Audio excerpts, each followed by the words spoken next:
Hello students, welcome to maths corner by Vinita. आज हम discuss करेंगे क्लास 9th का chapter number 11 surface area and volume. ये new NCERT के अकॉर्डिंग चैप्टर नंबर 11 है। ओल्ड एनसीईआरटी में ये चैप्टर दूसरा है। तो आज हम स्टार्ट करते हैं 11.1 का। सबसे पहले इंट्रोडक्शन देखेंगे। इंट्रोडक्शन में हमारे पास में क्या है, curved surface area of cone. तो पहले तो हमें ये ध्यान होना चाहिए कॉन क्या होता है। तो हमारी जो बर्थडे वाली कैप होती है वो एक कॉन की शेप की होती है, तो उसको मैंने कुछ ऐसे बना दिया। ये हमारा कॉन है, इसके अंदर ये इसकी हाइट है, ये इसकी साइड लेंथ है एंड ये इसकी आर है। आर क्यों है? बिकॉज कॉन का जो ये वाला बेस होता है वो क्या होता है, सर्कल ही तो होता है। तो सर्कल में क्या होती है, रेडियस होती है। तो ये आ गई आर, ये हो गई एच एंड ये हो गई एल। ये तो हो गई कॉन की स्ट्रक्चर की बात। अब यहाँ पे होते हैं दो तरह के फॉर्मूलाज, एक होता है कर्व्ड सरफेस एरिया एंड एक होता है टोटल सरफेस एरिया। तो क्या क्या होते हैं? कर्व्ड का मतलब होता है उसके जो बाहर का जो हमें विजिबल एरिया है वो फाइंड करना हो तो हम कर्व्ड सरफेस एरिया फाइंड करेंगे। और अगर हमें उसकी सारी चीजों को कवर अप करके उसका एरिया फाइंड करना है तो हम टोटल सरफेस एरिया फाइंड करेंगे। यहाँ पे हमें क्या करना है, सबसे पहले यहाँ वाला फॉर्मूला है पाई आर एल। तो ये कैसे आया? पाई क्या होता है, यहाँ पे जो हम सर्कल ले रहे हैं ना, तो सर्कल के अंदर पाई आता है तो इसका मतलब पाई हो गया। एंड एल का मतलब ये साइड लेंथ है तो इसको हम कवर कर रहे हैं, तो इससे इसका फॉर्मूला बनता है पाई आर एल। ये हमें याद रखना है और इससे बेस्ड हमें क्वेश्चंस करने हैं। एंड सेकंड नंबर हमारा आता है टोटल सरफेस एरिया। ये टोटल सरफेस एरिया कैसे आएगा? तो अभी मैंने आपको बताया कि जो साइड वाला होता है पाई आर एल तो आएगा ही, कोई भी फॉर्मूला हो वापस इन फॉर्मूला बात काट दी। कोई भी स्ट्रक्चर हो हमारे पास में, उसका कर्व्ड सरफेस एरिया हमेशा टोटल सरफेस एरिया में इनबिल्ट होता है। तो हम देखेंगे इसको, pi r l plus pi r को आर से मल्टीप्लाई किया, पाई आर स्क्वायर। तो आ रहा है ना इसके अंदर पाई आर एल, इसके साथ क्या आ रहा है, पाई आर स्क्वायर। ये क्यों आ रहा है? बिकॉज मैंने बोला इसका जो बेस है मुझे टोटल में इस बेस को भी काउंट करना है। तो बेस क्या होता है, पाई आर स्क्वायर तो होता है। बेस कौन है, सर्कल, और सर्कल का एरिया क्या होता है, pi r square. Okay, is that clear? इसके बाद हमारा आता है थर्ड नंबर पे। भाई हम एल की बात तो कर ही रहे, अब ये एल क्या है? तो ये जो स्लांट हाइट होती है इसको कैसे फाइंड किया जाता है? फॉर एग्जाम्पल हमारे पास में एक क्वेश्चन है, उसमें हमें radius they the and height they the, but हमें एल नहीं दे रखी और हमें बोल रहा है उसका कर्व सरफेस एरिया निकालो। तब हम कैसे निकालेंगे?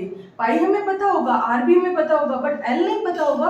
तो उसके लिए ये वाला फॉर्मूला आता है L square equals to H square plus R square. ये कैसे आता है? हमने ये जो राइट सर्कुलर कॉन बनाया है इसके अंदर हम जब देखेंगे तो ये क्या है, एक ट्राइंगल ही तो है। और कौन सा ट्राइंगल है? नाम हमने लिखा है राइट सर्कुलर कॉन, इसका मतलब राइट एंगल्ड ट्राइंगल है। तो राइट एंगल ट्राइंगल यहाँ देखेंगे हम, ये आ गया हमारा। यहाँ से मैंने इसको आपको दिखाने के लिए ये यहाँ पे रखा है।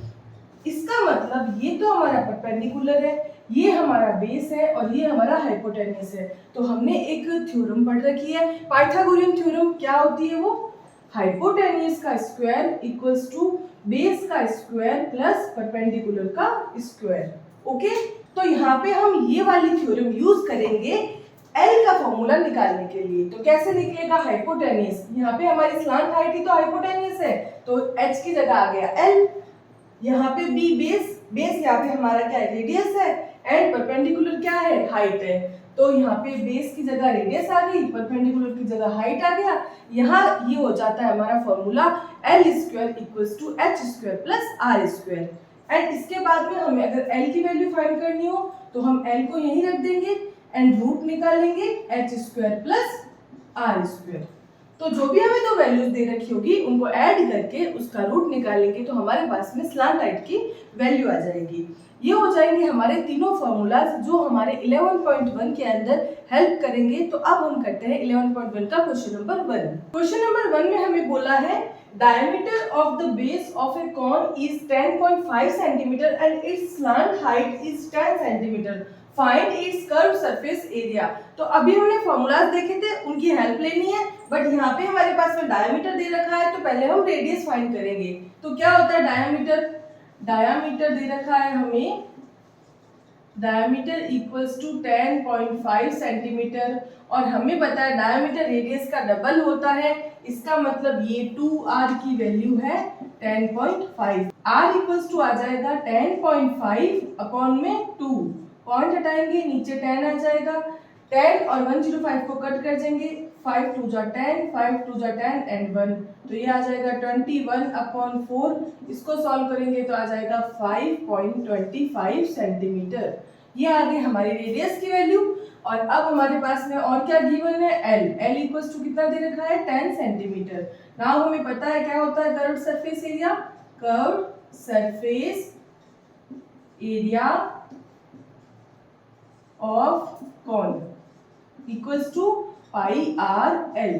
पाई की वैल्यू 22/7 होती है, तो 22/7 मल्टीप्लाई करेंगे 5.25 एंड एल की वैल्यू 10, पॉइंट को हटाएंगे नीचे आ जाएगा 100, 0 से 0 कट हो जाएगा, सॉल्व करेंगे 22 मल्टीप्लाई में 5 25 अपॉन में 7 मल्टीप्लाई में 10, 5 की टेबल से कट कर देंगे, 5 2 जा 10, 5 1 जा 5, 0 एंड 5, इसको 2 की टेबल से कट कर देंगे तो 11 आ जाएगा।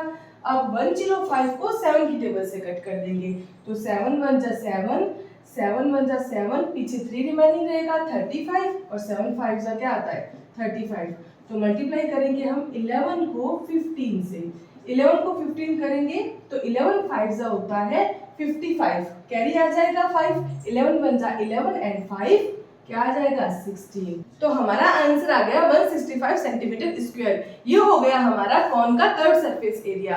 अब नेक्स्ट वीडियो में हम डिस्कस करेंगे रिमेनिंग क्वेश्चंस के बारे में। तो अगर आप इस चैनल पे नए हैं और आप पहली बार आए हैं तो इस चैनल को सब्सक्राइब करें, लाइक करें एंड बेल आइकन को प्रेस करना बिल्कुल ना भूलें।